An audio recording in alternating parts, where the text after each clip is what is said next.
Hello, and welcome to the Ascendant Art Podcast, where we are on a search for art that is ascending above mainstream. I am Mike with Catalytic Comics, your host, and we have with us tonight Joey as Slender Dad and Vinny Adrians with the Adventures of Little Chad. How's it going, guys? Going pretty good there, Mike. Mm-hmm.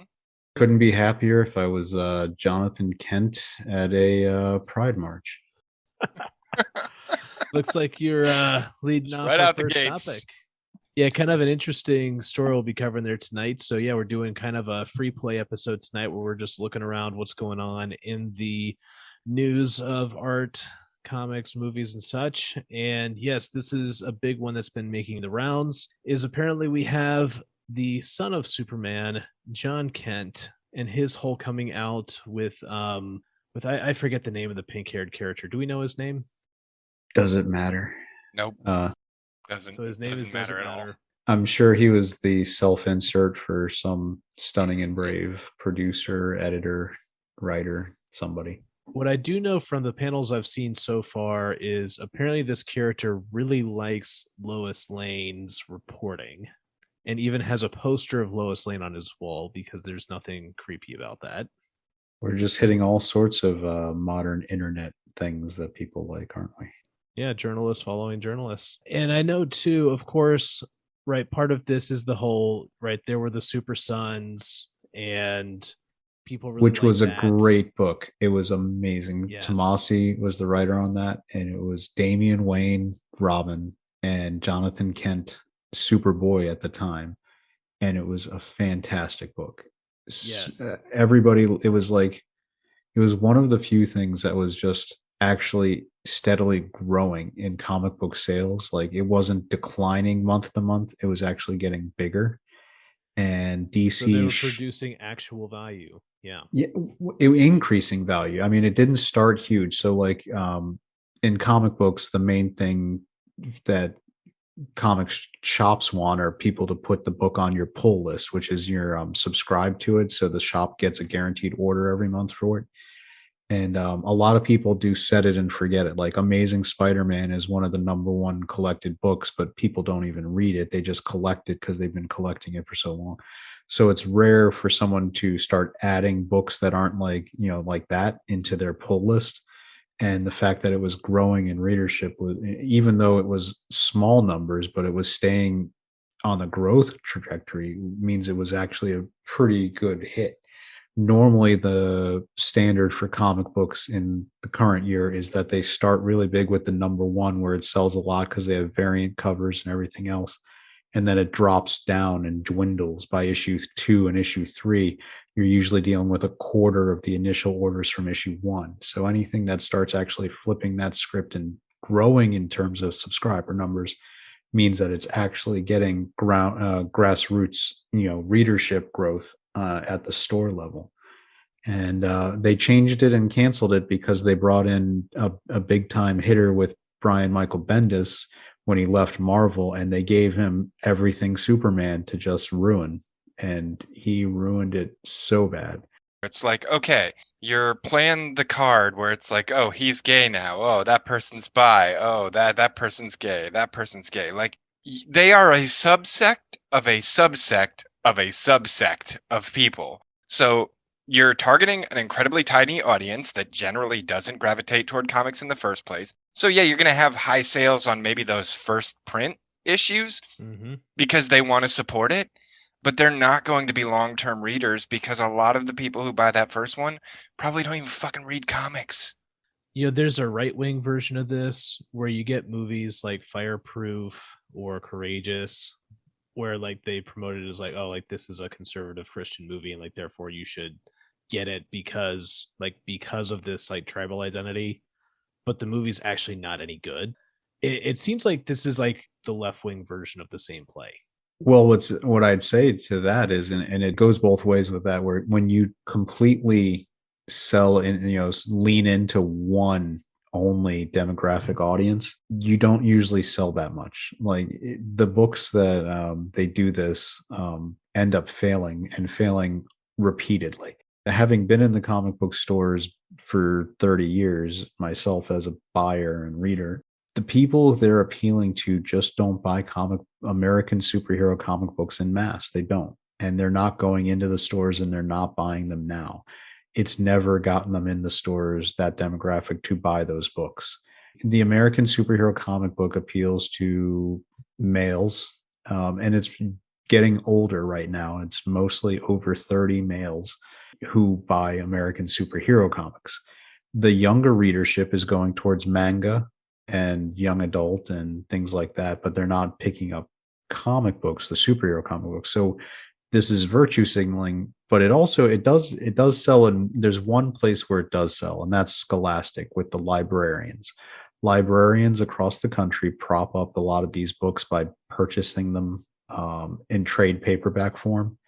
That was one thing that I think some insiders at Marvel talked about for a couple of years. That was they knew they could count on thousands of sales to librarians because it would be a stunning and brave book that would appeal to the purchaser at the library. Now, it wouldn't be popular as a book. They would just sit on the shelf, but they were actually being purchased that way through Scholastic and libraries and school systems. So basically going through institutional and tax money. Correct. If you want to look it up, if you want to go to your own library, you'll see that these books are there and they don't get checked out. Dogman and some of those other ones, yes, they get checked out a ton because they're popular with kids, but these ones aren't. And so the trade paperbacks end up in two places. They end up at Ollie's and discount stores, marked down immensely, or they end up in the libraries and then eventually in the library sales after a couple of years because they aren't circulating. But it does prop them up, although there is a lot of new talk that because of things happening in the world and budgets being tighter than they had been, the libraries are even cutting back on that because they can't afford to just virtue signal stock things that aren't going to be circulated. It's starting to get paid attention to, and the librarians don't have the free budget they used to buy some of those things. But I did see it was a video on YouTube where Comics by Perch, who's a comic book. He does into a lot of the industry stuff, and he did a funny video because he was comparing basically changing the gender identity or sexual orientation of superhero characters to when they used to kill off characters to boost sales because they just wanted to get some kind of gimmick to get something in the media to get people paying attention. And I think he's right. Like killing, what used to be killing off characters in the early 90s, to the point where if we all remember that it just got so common that we're like, oh, they're going to kill Superman again. I guess they need to do sales. They're going to kill Batman now. Okay. I guess they'll bring him back. Don't worry. Now it's, they're making Robin bisexual. They're making, and that's the other thing. They're not making them gay officially. They're calling them bisexual to try to make sure that they don't alienate any specific audience, but it's everybody knows what they're doing, and it's just ridiculous. Kind of the theory there too being that if they're bi, technically they can reverse and like get a girlfriend again if they decide that's the advantageous thing to do 6 months, 12 months from now. Or they can just be like, we can ship them with whoever the audience wants us to ship them with. Exactly. It's just it's fluid for sales, right? If 1 month Wolverine wants to be with Jean Grey, that's great, and next month he'll be with Cyclops now, and it'll check all the boxes. It's what they're doing, and it's crazy. And what's a big problem for readers, longtime readers, collectors like myself, and what's basically made me walk away from buying comic books, mainstream big two comic books. We had for years access to these characters' internal monologue. These weren't people who were closeted away from us as the reader. We could see their thoughts on the page. Comic books is one of the mediums where you get access to that, where the characters' thoughts are in a thought bubble. There's a name for it, thought bubble versus word bubble, right? Everybody who reads comics knows the difference. So when it was Iceman, we knew that he was hot for the ladies and would think about it. Not once in 35, 40 years did he ever have internal thoughts about men. And then magically Jean Grey does a little psychic trick on him, and suddenly he's now gay, and then he's always been gay, and Did she it put doesn't make chemicals in the sense. water? He's not, well, the Toad was around as a mutant, so maybe. I remember like it's those 4 panels, and it's just like it's just the faces staring at each other. It even just like, even though it's pictures, like it just, you can hear how monotone like those panels were, and it's almost like she's just doing a Jedi mind trick or something. She made him gay. Yeah, she just looked at him and said, "You're gay," and then he is. And there's a lot of people who were longtime fans, and the way they kind of made peace with it was by saying, yes, Jean Grey basically altered his brain to be that way. That's scary. I feel like maybe the LGBTQ community should get the hell away from books like that, because isn't that kind of like conversion therapy? It sort of is. It was more because they wanted, and then when they wrote, and this is something that was also, I think, a very fair criticism from, from a lot of the people in the gay community, was when Iceman suddenly became gay, and when most of these characters become gay, they go instantly into a like Will and Grace style Jack stereotype, where it's like you become the most stereotyped version of a gay man on the planet. You don't retain your previous character traits. You suddenly go, what everyone used to think of as as I'll just call him the Jack from Will and Grace, because that, and it doesn't make sense. We've known these characters for so long. In Jonathan Kent's case, we've seen him, for a long time, as growing up, since he was introduced as a character. And I can guarantee you that they're going to suddenly change his behaviors and mannerisms, and he's going to become a walking stereotype, which I think is kind of offensive, because I know people who are homosexual, gay, lesbian, and they are not stereotypes. They're regular people who live their lives based on, who they are, and it's just one part of who they are. But when it becomes a character in a comic book or a movie, modern day stuff like that, it becomes like the only thing they are. And that's the worst part about it, because I'm perfectly fine with well written gay characters, but I think these characters are not well written, and it's stunts, and it's not a very I think Eric July and a couple other guys point out that it's just a token thing, and it becomes tokenism, and it's not really a worthwhile development. And I don't know if it's because they don't know how to write characters, because they're really not talented writers, and they're just trying to sell things on virtue signaling. But it's not good for the books, the characters, or the readers. And so It's also making me think about I know Wes from the Thinking Critical podcast made it a point too that apparently they've also been cutting budgets quite a lot in terms of page rates and such, and also as well on the editorial boards. So it might also just be the case of the people they're able to get in the current terms are just, you're right, maybe not the same quality of writers we once had. But one other thought I had too, especially when you mentioned about the idea that, yeah, like you as a very much a veteran comic book reader, you have seen these kind of contiguous stories being told about these characters. And one thing that interests me there is it also builds a relationship with time that you do have to explain. It's like, hey, look, if we wrote this character this way, if we write him differently, it's a new character. So either we need to do that multiverse thing and say, well, it quite literally wasn't the other guy, or you have to do a retcon, or you have to have a way to make all of these relationships in time fit. And it's interesting the way you described it, is that it almost sounds like you're breaking down that relationship with time, in which you just want to say, hey, like, we want you to continue to like these characters, even though month to month they may change just based on what we feel is worth saying at this time. in a lot of ways, yeah, it seems like, to throw out another pop culture reference, like the Invasion of the Body Snatchers, like these characters are just wearing a suit of of who you used to know, and on the inside they're a completely different being. They're not actually Tim Drake Robin. They're not actually Jonathan Kent Superman. They're not Iceman Bobby Drake. I mean, these characters aren't aggregate. They did it with Star Lord now in the comic books, where they made him bisexual again. When in the entire history of his character, not once is that hinted at. It's an envy thing, right? It's not so much that they want to see themselves represented, because if they did, there's been plenty of heroes for them as far back as I can remember, to be quite perfectly honest. I mean, if you wanted like strong, powerful women, even back in the 80s, like there were comics with strong, powerful women. But at the end of the day, it's not about them having their representation. It's about taking away yours.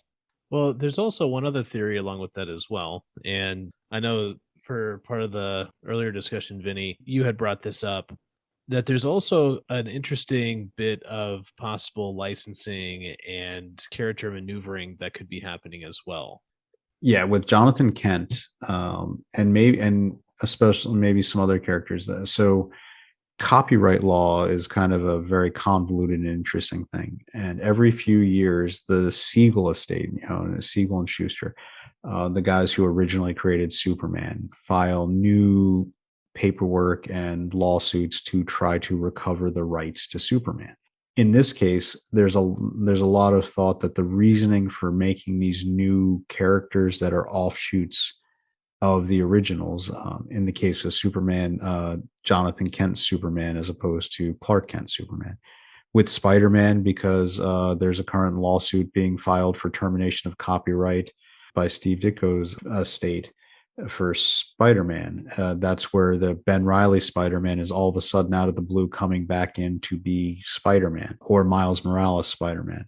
And they keep doing that. And one of the thoughts from a corporate legal standpoint that in the comic book community is that they're doing this to have alternate versions of the characters that will stand up against any copyright claims, because these characters were clearly created after Marvel Comics or DC Comics owned and published, and the original ones in Clark Kent Superman, Peter Parker Spider-Man.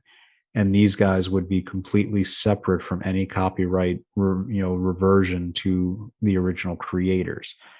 Now, the Siegel and Schusters are going to have a much better case than probably Ditko, because the Marvel used to always use work for hire contracts, and it's been a thing for a lot of years where these guys didn't have rights to pretty much anything. But Siegel and Schuster, because they created it and then sold it as a complete creation that they had made, not working from a corporate place. So that's one of the thoughts on DC creating alternate ones for that, so that they basically, if they lose the rights to Clark Kent, they'll just kill him off permanently or move him on permanently, and then just refer to the new Superman as Superman Jonathan Kent. A good example of this happening is most of us now know about the character named Shazam, who had his own movie, and it was featured in all sorts of stuff. It was a good movie, actually. But a lot of people don't even remember now that his original name is Captain Marvel. Captain Marvel was actually created and more popular than Superman initially, because he was the next evolution of the power fantasy, because he was a 10-year-old boy who got to be the superhero. And so he was selling more issues than Superman not long after his debut.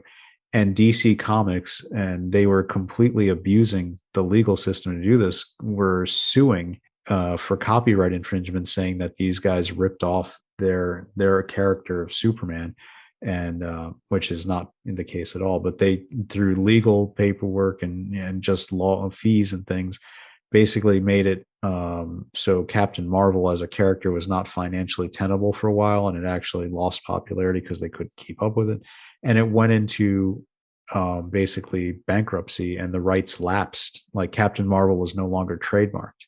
So that's when Marvel Comics came in and basically trademarked Captain Marvel, and that's when the original Captain Marvel was created.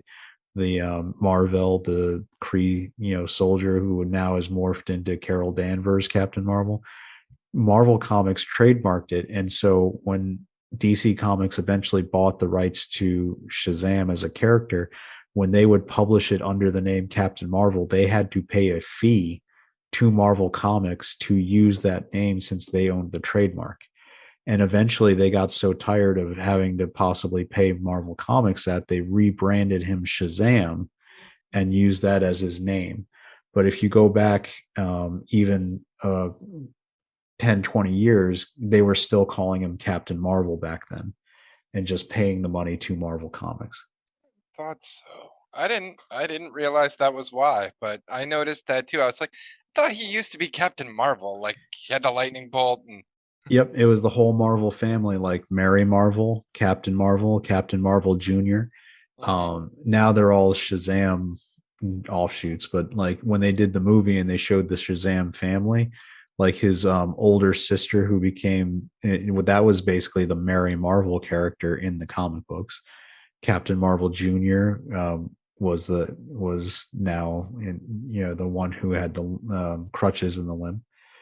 So it's happened before where trademark issues have made drastic changes to how comic books are presented. And so I don't think it's out of the realm that the real reason that they're making these contingency plans is to protect themselves in case if they lose the copyright legally. They'll get the virtue signal initially, and then they also get to protect themselves and publish Superman into the future after that. It's that whole meme of you'll see the kind of like the woke guy who ends up saying he hates corporations, but in fact he's shilling for the corporations when they use wokeness as a way to do this type of maneuvering. Yeah, I feel like it's straight out of the Wayne's World movie when they're talking about like, oh, we're not just some corporate people, and they're doing product placement ads the entire time. I mean, that's what they're really doing. Like, hey, we're down with the causes, but what we're really doing is trying to screw original creators out of any financial gain they could get. I love that scene. I mean, who doesn't? We're not just some corporate person. Oh, you're giving me a headache. Or even Take the movie Mama's Boy, where like the girl's singing this like anti-corporation song, but it's a long string of brand names, and then afterwards they're like, "Hey, let's get coffee," and they go to Starbucks. Yeah, I mean, we're all down with the revolution as long as we have our iPhones and and Google Android phones, and I mean YouTube and everything else. Yeah, I for one support our corporate overlords, and I, for one, wish our corporate overlords would go back to being fucking apolitical. I get so tired of, what is it, June or July or whatever, where every single corporation turns their logo into rainbow colors for no apparent reason. I was gonna say, I well, maybe think that that's goes back to June the for whole Pride thing. Month. Well, maybe it goes back to the whole thing we were talking about with the libraries, that when you can't sell to individuals, you sell to institutions. Well, that's exactly what they're doing. They're trying to get on board with these movements so that the movements will feel obligated to support them. And it's like, dude, just make a good fucking product and stay out of the politics altogether. Maybe that should be the goal. Like, I didn't buy a Keurig because I liked their causes. I bought a Keurig because it makes coffee a lot faster than a coffee pot. Well, I don't really like coffee, but Hashtag not sponsored, but we could be. That's true. As much as we're talking about that, we are open to product placement and sponsorship. That's right. We need to just practice like our cutting in with the advertisement speech right in the middle of the call. That's true. And if you need to cut in, I would say Final Cut Pro is a fantastic program. As I mentioned Apple, I might as well try to get them to send us some money, some shekels. Yeah, we probably need to like sign up for the affiliate program first before we mention any of these. So that's true. Comixology, as owned by Amazon, is next. No. Oh my goodness, dude. We're definitely keeping that in though. But no, man, great talk about this though. And now what I think is a good segue into another topic, which is customer service, right? We've talked about doing things for no good reason, and I think you've got a story right now about a creator who is trying to build his own brand, and then I think completely, I don't even know how to say how epically failed at customer service. You absolutely read my mind there, because that is exactly what we're cutting to. Because I was also thinking about this in terms of the right? Corporations that have gotten kind of disjointed from like what they're actually trying to do and who they're trying to sell to. So yeah, this was a really epic story here that apparently there is a comics artist by the name of Mike Miller that what happens is there's another comic writer who got out on Twitter and wrote about this. This is Doug Ernst. He writes the Soul Finder series for Iconic Comics. And apparently, you know, the thing is, comic artists, like, we buy other guys' comics, right? Like, that's one of the things I've learned as soon as I started writing my own earlier this year, is the only way to like really understand it is you've got to be a fan as much as you are a creator. And, you know, quick side note, man, there's tons of great stuff out there. And it turns out that some of the apparent pros, some of the guys who go and work for these big companies, don't know how to connect with an audience. And then this was really a shocking case in which apparently the guy who wrote this post was backing a Kickstarter, and like many Kickstarters are like, hey man, like, you know, where's the book? And Mike Miller comes in with an update. So he's like, you know, first update on Lone Star Monster Hunt and Shadow of the Conqueror. And then he goes in with a couple of different things, and getting to the back half of this post here, goes, hey, so for Shadow of the Conqueror, I'm just waiting on Shad to press the go button. He's waiting on a quote from our printer about the leather bound editions, in parentheses. Oops, did I say that out loud? So apparently they're surprising about leather bound editions.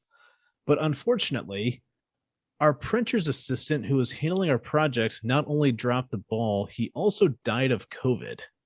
So we're working with the boss now, blah, blah, blah. And I'm reading this, and I mean, earlier on, he talked about also like hiring and firing various people, but I'm just, it's a whole letter of blaming people. And then it's our printer's assistant not only dropped the ball, he also died. You know, just wow. Yeah, well, you know, you That's showed like, me that earlier, and it's like, dude, what the fuck? Like, just eat this one. Like, you would be better off just eating this one than shitting all over a dead man because so you didn't make your fucking deadlines. what's interesting is since I've been in the comic book part long more than you guys. Mike Miller has been around for a few years trying to, you know, running his own campaigns. Has he And always been a piece of shit? Yes, he has. Okay. And there's a, if you dissect the statement he makes, you'll notice that he mentions how he has to keep getting new colorists, you know, for his projects. That's because it's come out that he didn't pay, like he wasn't paying the people he was trying to get to work for him. And so they kept quitting because they weren't getting paid. Because in comic books, you get paid based on a page rate, right? You know, when you're a colorist or a letterer or even an inker or draw, you know, the person who draws the pictures for the page. The standard way of paying somebody is you turn in a page, you get paid for that page. And so that's what your page rate is. Some people, you know, pay, you know, $100 a page, you get it. You know, a colorist might be $25, $50 a page. You turn in a page colored, you get paid for it. And you're right, it's a big range from $100 a page up to 200 or 300, depending on different services, and or even more if you go for like, you know, big name people who are working, like when Ethan Van Sciver was working for DC, his page rate would have been, you know, much higher. He would have been paid per book basically at that point because he's under contract. But point being, I've heard of rates as high as 900 for sure. Exactly. And the point is, like, if you're looking at that statement, what it's showing you is that he, number one, takes no responsibility as the person running the operation. Number two, he's looking to pass blame to everybody except himself. And then number three, where I take the, you know, and the lesson, you know, in addition to the really terrible statement that I think is drawing the most attention about the person passing away from COVID, is the fact that if all these colorists aren't just going to quit because they need work, right? Most people in the comic industry aren't turning their back on work. And if they're already working with Mike S. Miller, they know what his politics are. So they're not like avoiding him because of politics or anything like that. The reason they're quitting is because they're not getting paid. And if you're not, if you keep having, if you're admitting that you're on your like third or fourth colorist, what it tells you is that the person, he's getting this crowdfunding money and he's sitting on it to try to like get as much, without completing the project, or to nickel and dime people. Because maybe these people who are colorists might say, okay, I guess, you know what, I'll just finish it and maybe he'll pay me at the end. And it's signs of a not a good person. It means that he doesn't take care of people. He's not trying to help people. And there's a reason he's had diminishing returns on his campaigns as opposed to the other guys working on crowdfunding who tend to have escalating things when they deliver and are taking care of people. I mean, Iconic Comics with Common America is clearly the gold standard, where you can see a growing audience every time they deliver something that's of high quality with the work there, expanding a roster of comic books. And it's just such a terrible look. And as you know, when you put out a statement like that, even if I liked your product, even if I thought your comic book was drawn well and written well, I wouldn't want to support you as a person because you're being such a dick. And I think that's so tone deaf to not realize how you come off when you put something like that out. It's like the other end of the spectrum. Like, I think it's fair to say that, he just expects, because he may have the politics that he thinks his audience agrees with, he expects them to just buy his book, which is stupid, because it's the exact same position the other side has, where they expect, if we put this politics out there in our book, we'll expect people to buy it because they have to. I wouldn't even say it's like, oh, he just thinks he can get away with it, or this had no, this is a dude who just can't accept fault. And it's like, I said I'd have these things at this time and I didn't have these things at this time. All you got to do is go to your people, go to the people who are like, hey, what's taking so long? Be like, sorry, I fucked up. Here's how I fucked up. Here's what I'm doing to fix it. And as long as you haven't done that 7 or 8 times already, most people will be like, all right, it sucks, but cool, we're good. But if you don't have the balls to just accept your failure and own it and keep moving forward with it, you try and pawn it off on a dead guy, you're the lowest of the low. Especially when they said the dead guy dropped the ball. Like, that's the craziest part. That's what I'm saying. Like, he tried to pawn this shit off on a dead guy, someone he knew couldn't defend his case. And here's what's funny is that earlier, Vinny, you mentioned Common America. I know I've gotten at least 2 updates, because I think even like Tim Lim once, he got COVID and that put him out for a few days. I remember on one of their Indiegogo campaigns, they had an issue with getting the funding out of one of their campaigns. And they just said, hey guys, like, here are the emails where we're going back and forth. And just like we said in our emails to you, as soon as we get paid, the digitals are going out and the shipments are going out. And this is the email we got today saying it's going to take more time. And we just want to let you guys know that we're here and this is what's happening and this is why we are late. And you're right, like, it's such a night and day difference. Yep. I mean, it's like, and he not only dropped the ball, he died of COVID. It's like, and then if you think about it, it's insinuating that, like, number one, he was not good at his job and he's passed away. So you're kicking, the proverbial dead horse. And number two, you're almost blaming him for getting COVID, like he was doing it. He got COVID because he was lollygagging on your project. How dare these peasants get sick when we need to gather our corn? We'll never finish the harvest. If you're worried about the harvest, get out there with the tools yourself, dude. If you're that big of a fucking asshole that you can't just put out a statement like, hey, we fucked up, we're working on it, you'll get your shit, hire yourself an HR rep or something, not an HR, like a PR guy, like somebody who can do that shit for you, because your face should never be out front. I can tell you from making my own project, just having, what people think is the right opinions doesn't guarantee you getting any support. I'm still working hard to try to get more people to, support the Little Chad comic, and hopefully, through Patreon or Subscribestar or whatever, or buying things through TeePublic, whatever way they want to do it. And virtue signaling doesn't get you anything in your bank account. And that's true for the right side, true for the left side. You've got to create a product people actually want, and then you've got to earn it through customer service. So that's why we get our strip out every week. We keep trying to give content on our platforms like Subscribestar and Patreon. Those are the things that build your audience, and I'm doing it, on my side to try to build it over time. And I don't want ever to have somebody feel like that I was just some tool. Like, I mean, if I wrote, I mean, I can't imagine writing an update to my audience like on purpose.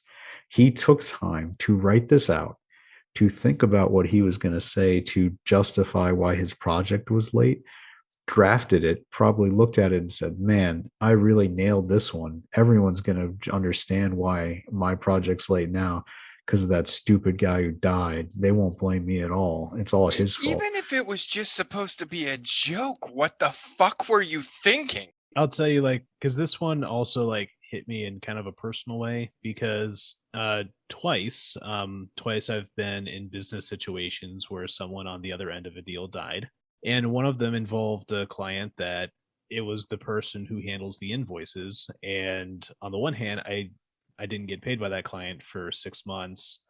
And it was because the person who handles the invoices on the other end actually got terminal cancer and passed away, and they had to bring somebody new in. And the thing is, I never went to my contractors and said, hey, I can't pay you because like this person over here didn't do their job. I didn't go to the director of that organization and say, well, hey, like, because this person can't do it, you have to, and you have to right now, right? Like you extend understanding in situations like that, and you find solutions. And in that case, there was stuff I wanted to do myself at the time that like, well, I'm going to take it out of my own money because I also got to feed my contractors. Yeah, like it really is shocking. But you didn't go back to your contractors and be like, that bitch died. That's why we didn't get paid. Like you didn't do that? No. And I've ran into situations where I actually like, I remember once like the worst, most downtime of my business, I actually ran out of money for 3 months. But in that case, I told my contractors, like, guys, I'm sorry, I'm out of money. Like, please stop working because I can't pay you. You don't play that game. You never let people work for you that you can't pay them. It's almost like in certain parts of the art community, people kind of assume that like business rules don't apply. I think it's a good evidence, and I've seen this, because in my day job, I run business. Comic book stores, comic book artists, comic books in general is one of the least business oriented trade, like art trades I've ever seen. Maybe that's just because it's the one I'm the most familiar with, but comic book stores are terribly run businesses. Like you'd think that they would have a good model, like every one of them should have like an inventory system and a online presence to sell back issues or things like that, and then none of them do. If you go into a comic book store, most of the time there's like a little notepad and paper, and when they sell a book or something, if the person at the register remembers, they'll write down which one it was and how many, or if it's a trade bag. Oh, I would lose my damn mind if I had to work in a place like that. Automate that shit. Put it in an Excel spreadsheet. Boom, done. How do you know you're not getting robbed? Well, yeah. So what's interesting is, as a comic collector, there's software systems for you as a collector where you can even use like your scanners to scan like the little ISBN numbers on comics, and an auto input like the comic book information into your inventory management for your comic collection, and you can use that. That works with like all books. Like exactly, yeah. Regular and books have ISBNs too. Yeah, you could use that in your comic book store to track your inventory. So Midtown Comics, which is like the big comic chain out of New York City, ends up doing all sorts of nationwide sales because they actually have things online and that you can purchase comic books and all that stuff. And I've often thought that the real decline in comic books from the 90s to now was when the direct market, as it's called, comic book stores, kind of took over completely from the spinner racks in 7-Elevens and Walmarts and the grocery stores. You don't see comic books in those places anymore, but all of us remember seeing them when we were kids. You would go into those places and you could buy your comic books. They're not there anymore. When Eckerd was still around, like I remember as a kid, like my mom would go to the pharmacist for various things, and like I would just sit there at the spinner rack and like read Sonic the Hedgehog. I remember that.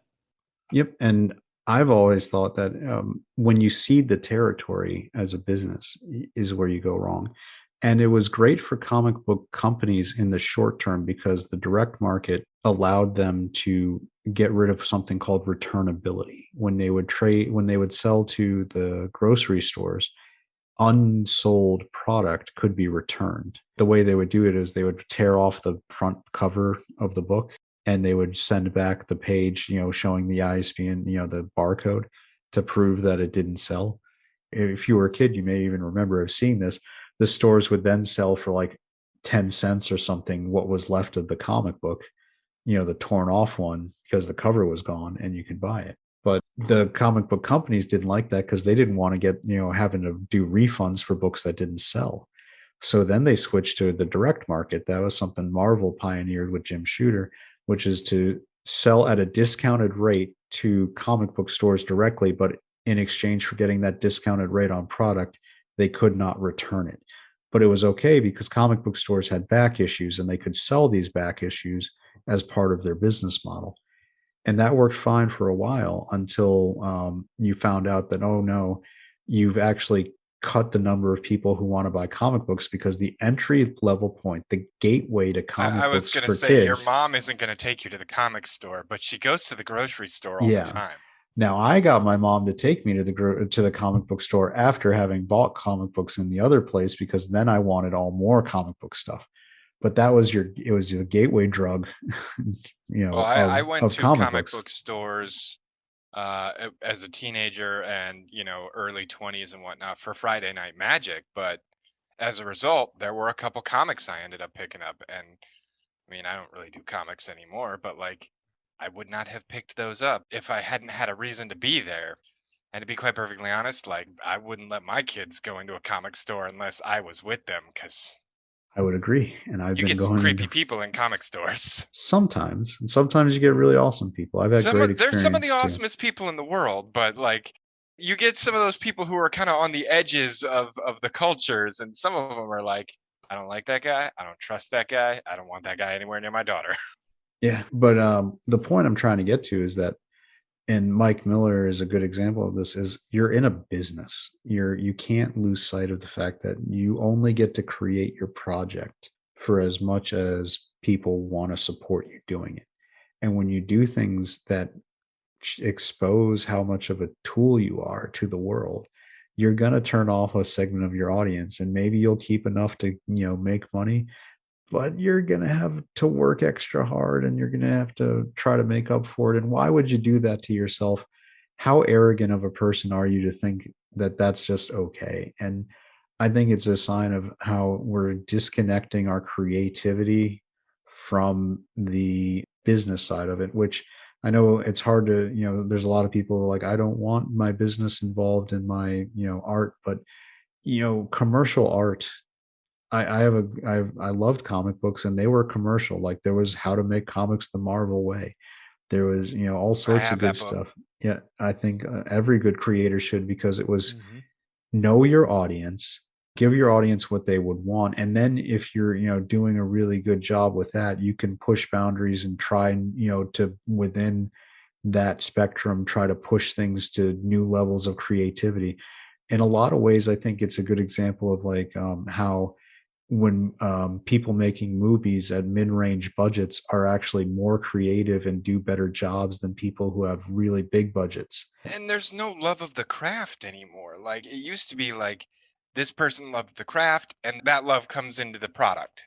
I think But it's they've become interesting. so business oriented, and they're playing these stupid little like, let's hit this market, let's hit this demographic games, that like, there's no love of the craft left. It's almost become too much business and not enough love for the craft. And as a result, the audience is no longer that group you want to give this great thing to. The audience is those assholes who didn't like my fucking story, despite the fact that I shipped this character with that character and I made this character gay and I've got this pink-haired representation checkbox over here. Like, you're not making a good story anymore. Like, Yeah.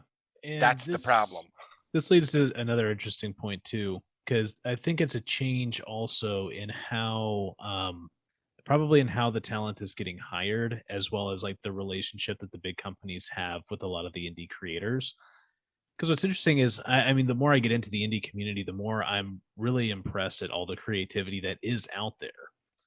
And this is everything from people just learning to draw or just learning to write, all the way up to like people who've been doing this for years and they've got some very nice refined products. And and I've been told that at one time the way big companies like Marvel and DC worked is they would go out into the indie space and they would find someone who had a moderate amount of success on their own, and then they said, hey, we want to take everything that you're doing because you're doing a great job, and we want to now add some corporate resources to that so that you can really multiply that power and do really big stuff in the big leagues. Right, it's just like the major leagues and minor leagues in baseball. Right, minor is the recruiting ground for major. And it seems that what's happened now instead is we've had almost an inversion in which there's now more enmity between the two, and the way you get in is not based on you succeeding out in the larger market, and then it's pretty much like you've been responsible with a few things, now we're going to give you many things. Instead, it's if you play the politics game and you make friends with the right people in these elite circles, like that's how you get in. Is your network, is who, going back to the Superman story, whose dick have you sucked? Well, that went off the rails quick. That went off the rails. It's true. Yeah, what's the timestamp on this? Oh man, this is gonna be fun. No, you leave that in there. The people need to hear that. Okay, including my editorial comment there. But what also is interesting here is, again, because this is the Ascendant Art podcast, I think there's also opportunity here. I know earlier I had to go back to this when you mentioned that about there not being like good inventory control and stuff in a lot of comic book stores. It's like that immediately makes me think, oh, business opportunity. And if these big companies are doing this, it's like, well, okay, who are the people who get that, right? A comic project is a commercial project. And how do we get people like that together so that, in a sense, we will create whoever the next big two is going to be after the current guys disappear? For a long time, we thought it would be Image Comics, but I feel like they're not really doing much for that. What about Iconic? And now Iconic is doing pretty well. And the only thing that I think might hold them back is I think they're pretty happy just because they're a very small team. I haven't seen them growing. Now, it might be because they're actually being very smart. A lot of times these little companies try to grow really too fast. So the fact that they haven't expanded their comic offerings and they've maintained good delivery, I mean, it'll take them a little while, but I think they could grow into something pretty good. I think the safer play is always slow, deliberate growth, as opposed to, that rampant, just always on the edge of just falling flat on your face kind of thing.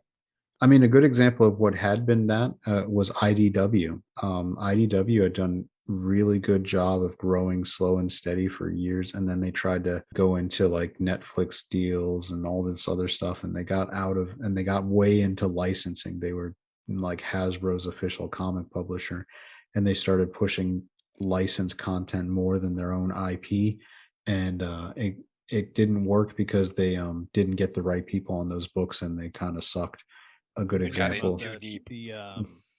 The book Good to Great, they call that the hedgehog principle, which is if you can basically make your business model into like you do one thing, you do it extremely well to the point you become the best in the world at doing it, right? That's highly scalable.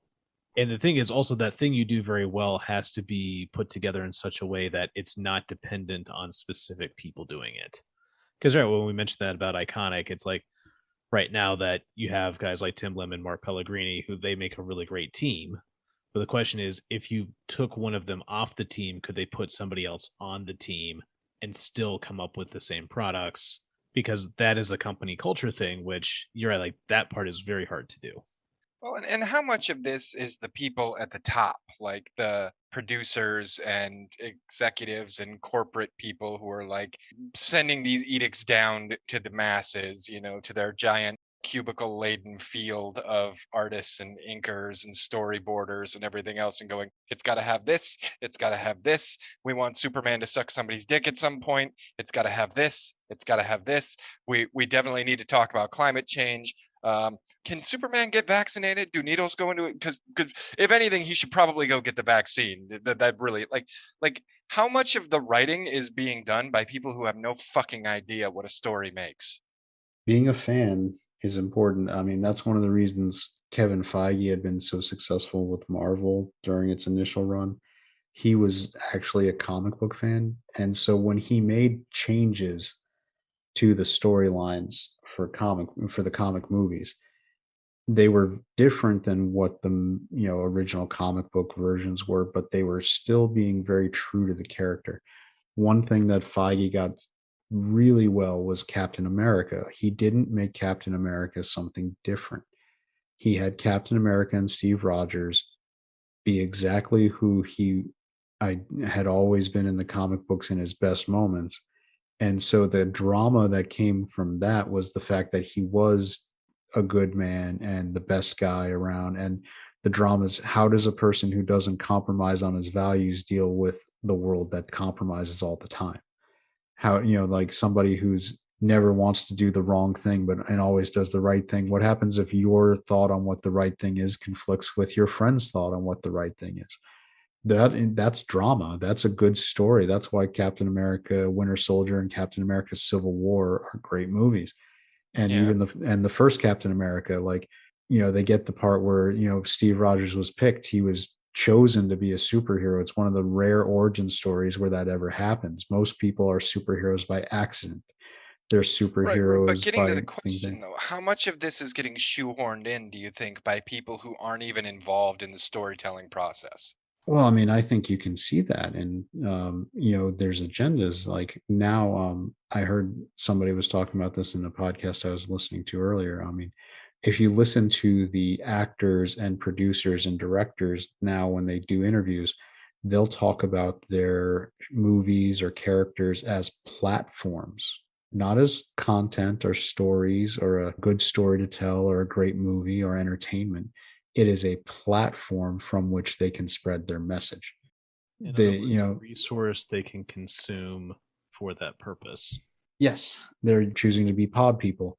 They are intercepting the entertainment we liked. They are replacing the inside of it with their own agenda and keeping the outside something that we think looks like what we want. And then they try to deliver the message, as the drinker would say, the message, about what they actually want to get The across. message. Yeah, because that's what it's all in service to. It's in service to the message, not the story. Disney flat out came out and said it in their damn movie. Like, what was it? Forget the past, kill it if you have to. I honestly think that was them saying the quiet part out loud to their audience. I think that was this is Yeah, this is our plan for your heroes. yeah, We will kill them. that was about as meta a commentary and line as ever has been in like one of these entertainment movies. I mean, they wanted to kill off Luke Skywalker not just as a man but as an idea, and so that's what they did. Oh, it's so sad.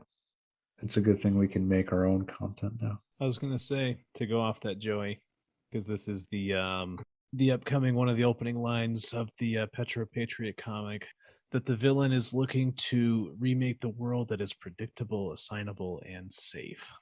She just needs to talk to Agent Smith. Like, the original Matrix was designed to be a perfect world. Mm-hmm. And then they put people in it, and that just didn't quite work, did it? They rejected it. Like, they lost countless thousands of crop. People reject perfection. We need a little chaos. We need a little challenge. We can never get better without strife. That is what drives us to be better people. That was the problem with Captain Marvel, the movie. There was no strife. Nothing challenged her in that fucking movie. Yeah, I think about that because, like, I work on the book Economics of Morality.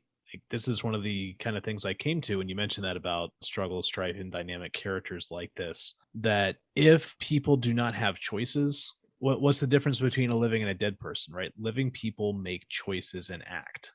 And if somebody does not act, like if they just do whatever is being told to them, like it's just a doll, right? It's not a person. But the thing is that the other difference between a doll and a person is that when you're a little kid playing with your action figures or a little girl playing Tea Party, the dolls will never say something you don't want them to say. And it seems like that might be part of the personality of the people pushing this agenda. They don't want their character to go in a direction they don't want to go simply because, reality kind of like pushes them that way. That goes back to the poor writing kind of argument. If you're writing compelling characters, good guys, bad guys, whatever, right? Like, they can't all be you. There are plenty of things that my characters in my stories do that I would not do. My story would suck because if I was in any of the situations that my characters were in, like there would be no mercy, there would be no sparing the bad guy, there would be no letting them like, oh, this dude's a fucking problem, done, dead. But that's kind of how heroes are, right? Like here, most heroes, they're not going to kill the bad guys, they're going to put them in prison. Your characters can't all act like you. You have to have enough talent to create a character that would do things you may not necessarily agree with. They're their own character. They should take on a life of their own and make choices of their own, not choices that you necessarily think are the right choices or that you want them to make. And that's serving organic storytelling instead of agenda right there. I mean, how often do you ever read interviews or listen to interviews with creators that you enjoy when they talk about the creative experience of writing characters? They're like, this isn't really where I thought it was going to go, but in the process of writing the story and staying true to what the character is, it went in a different direction than I thought it would, because you're not just creating a mouthpiece for your agenda. You're creating a three-dimensional character who's going to act based on what would be in their best interest or their choices. And if you understand who they should be, they're going to make choices that you wouldn't. And they're not always going to end up where you think they should. There have been times when I wrote a scene, right? And the characters all did their thing, and we got to the end of the scene, and I was like, something isn't right. And then I realized it was like staring me in the face the whole time. This character would not have done that. Like this isn't his way, or she would not be participating in this fashion. So I have to go back and rewrite, and then stop myself where it's like, well, I think this is what would happen, and go, wait, what would Tessa do in this situation? Tessa's a trained adventurer. She would not run out into the middle of the floor like that. She would stay on the end, and she would probably hold Damocles back and be like, whoa, no, Damocles, we can't go in there yet. This is not safe. Yep. And for people listening for the first time, yeah, also have to mention too. So this is Joy referring to the Keeper's Cairn and the two main characters there, Damocles and Tessa, which that is a pretty fun couple from the writing I've seen, and we will have to do an episode where we expound on that. But yes, I do know from the conversations we had exactly what you're talking about. That you're right. Like those two characters are very different. Right, they would they would react to situations differently, and yeah, sometimes they are going to conflict, and sometimes like they're not going to see eye to eye, even though sometimes we want them to. And again, because that's what a good story with dynamic characters is. There's got to be room to grow. And isn't that what we just want from any good piece of art, whether it's visual art, literature, movies, television? You want to enjoy the story. You want to watch it and be engrossed in the characters. Like when you see a great piece of visual art, it's because it tells you some kind of story that speaks to you. When you watch television, when you read a comic book, when you read a book, I mean, the characters have to do something, and it's because you don't want them to be you. You want them to be a character for themselves. And I think what's interesting in that is one of the reasons why comic books are not so great right now is that a lot of the writers aren't writing characters, they're writing themselves. And yeah, the shameless self-inserts. The self-insert character, like, I mean, you could say that about Rey, or in Star Wars for Kathleen Kennedy. And well, let's bring it back to our favorite. Yeah, I am not Starfire. Yeah, I am not Starfire. Yes.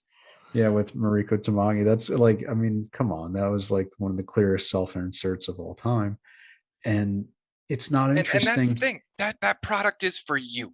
That product is not for the audience. It's for you. And if you want a product for you, go write a fucking fan fiction. Well, they don't even have to do that. You can write a biographical book. I mean, if you wanted to write your story, just don't get your panties in a twist when nobody else likes it. That's an excellent point. And I think that's one of the reasons they do that, because if they did have to write it as a biographical story, if it did have to actually be about them, when people don't want to read it, it's rejecting them directly. And you can't reject them directly. That would hurt their fifis. So, instead they can do I am not Starfire. And then when they're making fun of that. It's not necessarily directly making fun of them. Or when they make Gabby Rivera does America Chavez, that was a shameless self-insert in terms of, and it made no sense. Nobody liked the character when she wrote it. I mean, I guess I can't say nobody, maybe 10 people liked it, but it was another shameless self-insert where they were like, she was just doing things for no good reason, and because it was supposed to be her, and self-inserted into the comic book, and it ruined a character that had potential. I mean, Yeah. America Chavez had some potential as a character, and it went south. And I think that they, when they introduce her in the Marvel movies, I think it's another example of like Kamala Khan, Miss Marvel, and Kate Bishop. There's a very strong chance that Kevin Feige will make them more likable and much more popular than they ever were in the comics, because he's not going to make them as much a shameless self-inserts. But then again, I look at the Captain Marvel movie with Brie Larson, and then I'm like, maybe not, maybe they won't. So yeah, because and it's one theory I kind of have with this, that I call it Life Plus, and I just remember a conversation I had once about TV, that someone explained to me, people watch TV because it allows you to live in certain situations and see what other people do in them. And Life Plus is just this idea of, right, you as the reader, you want to step outside of life a little bit, and you want something that is similar enough to reality that you can understand what you're reading. And I know I have trouble actually connecting with certain popular superhero titles, because you like throw these like random characters like way out in space, like I have no connection to them. But then the next thing you do is you then also exaggerate some aspect of life so that you can do things you couldn't do before. And even when you do, say, like slice of life kind of stuff, it's also either like you're seeing an idealized situation, it's like, and the reader's like, oh, I wish I had that. Or on the other side, someone's making a silly mistake, and it's like either you've done it before or you've seen other people do it, and you can laugh at it, but you're like, man, like I'm glad I don't do that. And that is like, yeah, earlier, Joe, when you brought up I Am Not Starfire, just everything I read about that is that, look, like you can't act the way the main character acts and then still be liked and succeed. Like it's completely divorced from life. And that's the thing too, like if you're gonna do the self-insert, do like an aspirational one and ask yourself these questions, like what is the best possible version of me? If you are convinced that the best possible version of you is fat, dumpy, sucking on Slurpees, eating all their friends' food, and hating everyone, one, maybe try to be a better person, and two, maybe you aren't cut out to be a superhero. Or you could play on it, because I have characters, we'll say, that are tied to people I know in my story writing. You might say that. But it's situations of saying, like, I would be too shy or too embarrassed to try this, but like, I'll let this character try it and like basically let it blow up in their face, because people overcoming mistakes can be both funny, but then also, very inspiring. At least give yourself like a believable power set, I guess. But you can't Like, just like push a button or wave your hand and like everything works. yeah, like you're not going to be the kind of person people like, then people won't like you. And if you're like Fat Thor, then then your From our powers gaming aren't episode, going to yeah. be like super endurance. Like that's not going to be your power set. You might be like moderately strong, but only for about a half a minute. his stamina points on the card on the back of the Marvel cards would have been very low indeed. If anybody remembers those from the early '90s, when they had the stat lines for all the heroes, and Yep. Well, I stamina mean, would. if we turn him into a D&D character at that point, like stamina points would be really low. Constitution saving throws would be terrible, because like if you're that physically out of shape, disease is not going to be something your body fights off very readily. So your fortitude sucks. Just make it a little more believable. Wasn't there an X-Men who was like all fat and like he had fat power? Like that was his power, was his fatness. That was the Blob. Yeah, he Yeah. basically could absorb any attack because of all the fat. It just dispersed across him, and that made sense. But the Correct. Blob also wasn't like running as fast as the Juggernaut. Well, I mean, the Juggernaut up until the X-Men movies wasn't known for being as speedy as that. No, but you get my point. Like, It did spawn a meme though. I'm the Juggernaut, bitch. Yeah. Yes, it did. Then they remade that movie. That was like how terrible. Okay, so not to get off on a tangent, but we're doing conversation, so why not? So X-Men: The Last Stand, which had its moments, but was not a great movie. They decide to which somehow one make was it. it? I don't even know if I've seen it. That was the third one. That was the one where they have the mutant virus cure. The where they can actually become non-mutants if they take the cure. Was that the one where Magneto moved a bridge and they Yeah, were out on yeah, Alcatraz? the Golden Gate Bridge and Alcatraz was the fight, and it was where they had Kelsey Grammer as Beast, which was excellent casting. That was actually perfect, and Yeah, that one was on point. I think the Beast makeup was actually really solid. Yeah, so but they remade it with the the Dark Phoenix movie. It was like, yeah, we're gonna do it again, because that was where Jean Grey went all Dark Phoenix, and was like basically Yeah, disintegrating that one was people. kind of meh. The first one had it, like I said, it had a couple scenes that were pretty good, like when Wolverine was running through the woods and taking on the Magneto's guys. That was pretty fun. When Iceman went full iced, body and took on Pyro, that one was pretty good. Not so much a fan of Ellen Page as Kitty Pryde taking on Juggernaut. That wasn't so great. But it's just weird. Like Hollywood, it's so bad that they couldn't even recognize that people didn't really like the way they did that movie. When they did the Dark Phoenix one, they brought back the same guys who made X-Men: The Last Stand, and they were like, we're going to do it again, and this time we're going to make sure people like it. And it got worse. Like it made less money than the last one. So Clearly, it's you need amazing. to spend more on your marketing budget. That's crazy. Yeah, that's what they think, that we're just not selling it well. And it's like, no, people don't want that. I feel like taking crazy pills when they keep remaking these same things. And that's one of the reasons I'm a little wary about Spider-Man No Way Home. Part of me is really excited about Tobey Maguire and Andrew Garfield being in there as their versions of Spider-Man with Marvel characters to really have fun with I it. really liked Tobey Maguire as Spider-Man. Oh, Tobey Maguire was a great Peter Parker. I think Andrew Garfield was a great Spider-Man. And then Tom Holland is kind of a good amalgamation. But the problem with the Tom Holland version is he's got hints of it, but they keep making him like a mentor mentee character for other people when Spider-Man wasn't really like that as much. They need to have more drama where he's not having a good life because he's Spider-Man. And the Tobey Maguire ones nailed that like so good. That being Spider-Man was not easy for him, and he did it out of a sense of responsibility.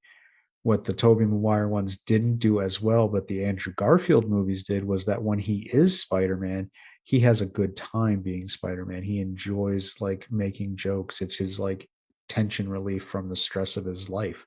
So he actually lets out, like he makes fun of the people he's fighting, and he does stuff like that. So it's weird how I still say Spider-Man 2, the Sam Raimi one with Doc Ock and Kirsten Dunst as Mary Jane and all that, was probably the best of the Spider-Man movies. I don't think I'm really doing anything controversial saying that.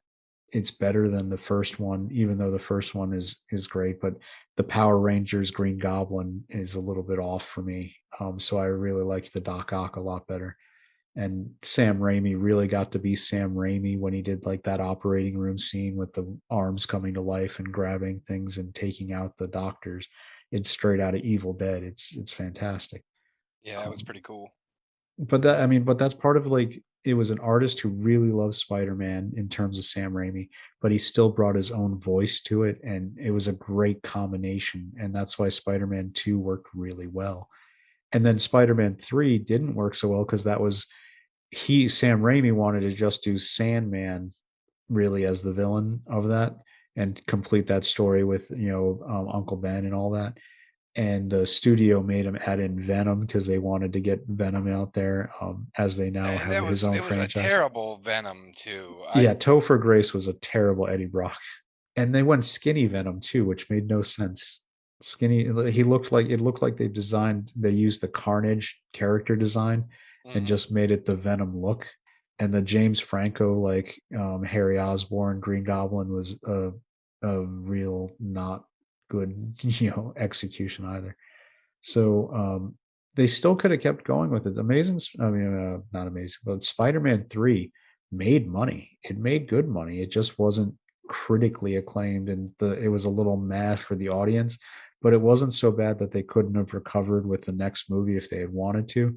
But they were so like gun shy about at that point they were going to have to write a big fat check to Tobey Maguire to keep coming back because he had back problems and wasn't so into it. And so they decided to move on and go to Andrew Garfield. And so they remade things and did stuff again. Well, that's why I've kind of lost interest in Spider-Man, and I haven't seen a lot of the newer ones. It's just because like you guys remake this so many times, and it's the same damn story. Just keep retelling it over and over and over, and it's like what I need you to do is tell me a new story, like one that you haven't already made a movie out of 4 times. I was gonna say I've seen this expression on podcasts a few times of like how many times is Mary Jane going to get thrown off a bridge, right? Yeah, no shit. A lot more than Gwen Stacy, but bump. There, that's for my comic book fans. You get that one. Yeah, I think also this will probably be a good one to kind of close the hour on. I think one kind of point that came away just the various points in our highly meandering conversation this time is it's called Freeplay, man. It's Freeplay. It was Freeplay, dude. It was so. It was fun.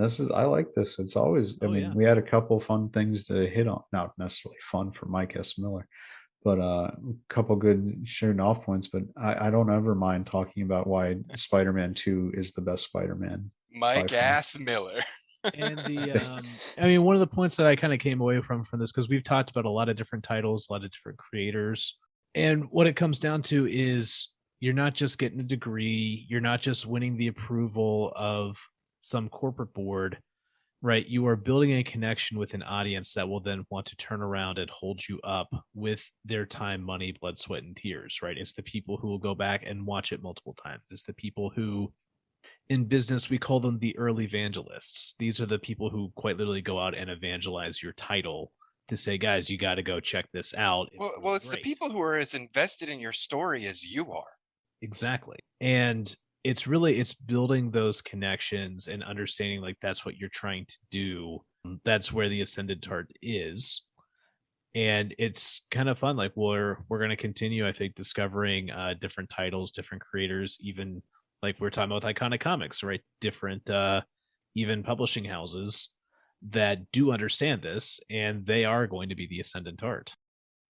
Well, considering how far everything else has fallen, I think anybody who does a halfway decent job is going to have no problem ascending above them. But hopefully for Iconic, I think they're going to do a lot better than that even. Indeed. Climb over their corpses to the top of the shiny golden hill. Basically, the current state of comic books reminds me of 300 when they just were piling up the bodies to make the wall. Nice. It's like they're just like, and it's going to and then the wall will then in turn collapse on what's left of the comic book industry. What is your profession? I brought more artists than you. We can draw in the shade. That was Michael Fassbender too. A lot of people don't recognize him from that, but before he played Magneto, that was kind of his big break, playing him in 300, the one who makes and people don't know his name as much, but they know the line, if we'll fight in the shade. There you go. Well, to it, guys, I think we'll wrap it up at this time. And yeah, looking forward to coming back next week as we continue our search for the Ascendant art. Thanks, everybody, for your time. Hope you enjoyed it. Thank you. See y'all next week.